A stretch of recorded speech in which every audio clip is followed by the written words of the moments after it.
hair, I bet you have heard this before. Get layers. It will give you volume. I'm here to tell you, no, do not get layers. It will not give you volume. What it's gonna do, it's gonna collapse your baseline and make your hair look wispy at the bottom and hence finer and thinner. It has taken me 36 years and a lot of bad haircuts to finally find a look that is super versatile, easy to style, and that I love. This haircut makes my fine hair look so full that everyone seems to think that I have thick hair now, which is hilarious because I absolutely do not, which you can see in this example right here with a very bad haircut. Since this haircut was so life-changing for my style and since I get so many questions about it in the comment section, I decided to take you guys with me when I got a trim last week so that I could explain it to you. Let's go. Let's give a little shout out to my hairstylist, Rebecca. Her Instagram handle is @paintedbyrebecca.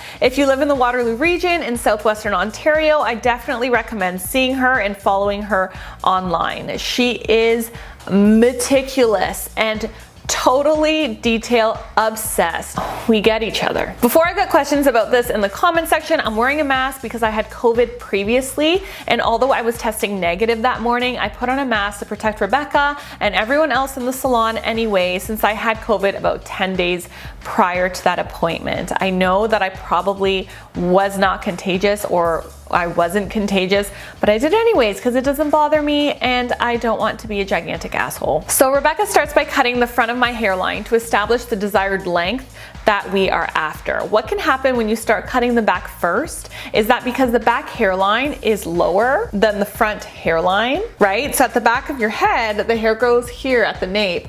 At the front of your head, the hair grows here above the ear. So the hairline at the back is lower, it scoops down than at the front. So sometimes it seems like the back is longer than the front because of the hairline difference. What can also happen is that when we are styling our hair, we're often styling the front, so we can get heat damage there. That's also usually where we place our highlights, so we can get chemical damage there. Sometimes that hair breaks and damages, so the back is healthier and longer than the front in general.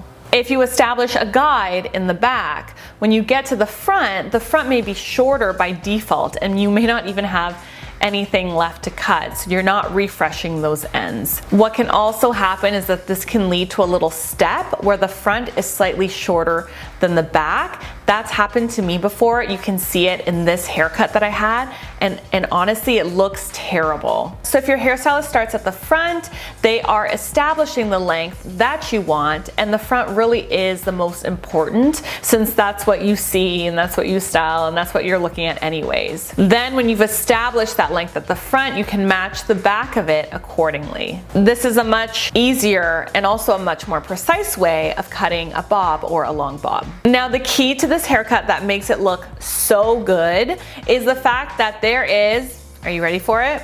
Zero layering. Zero layering. Because there are no layers, every single section of hair meets at the exact same point.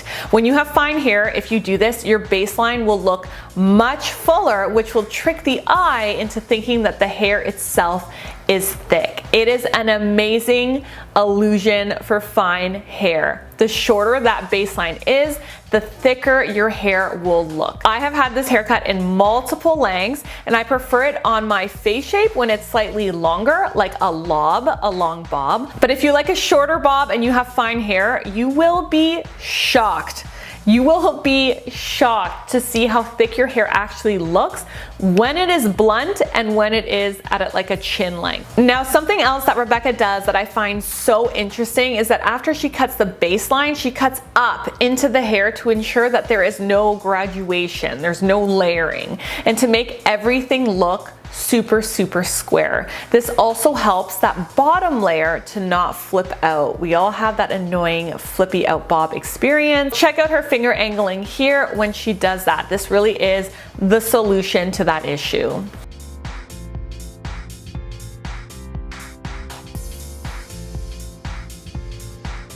After after she blow dries it, she actually goes in and perfects the details of that line one more time. Now, I love having some short pieces through the front because I wear my hair in a lot of different styles, and I like to leave out some framing. I really like to leave out some soft face framing layers. If you like this as well, what you want to ask for is a long curtain fringe.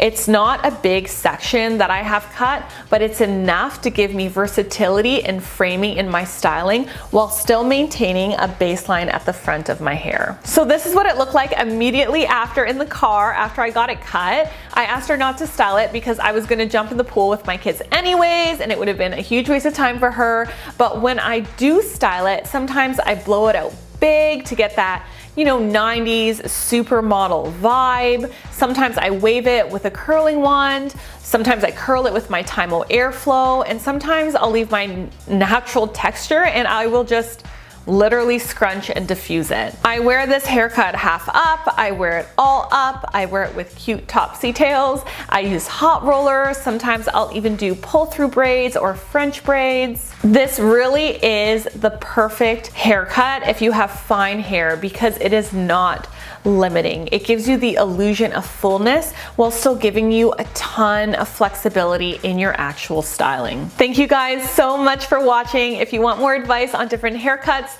that trick people into thinking that your thin hair is thick, then check out this video next. I'll also leave it in the pinned comment below. If you have any video requests, as always, leave them in the comments. I monitor and read those every single day. I'll see you guys next week. Bye.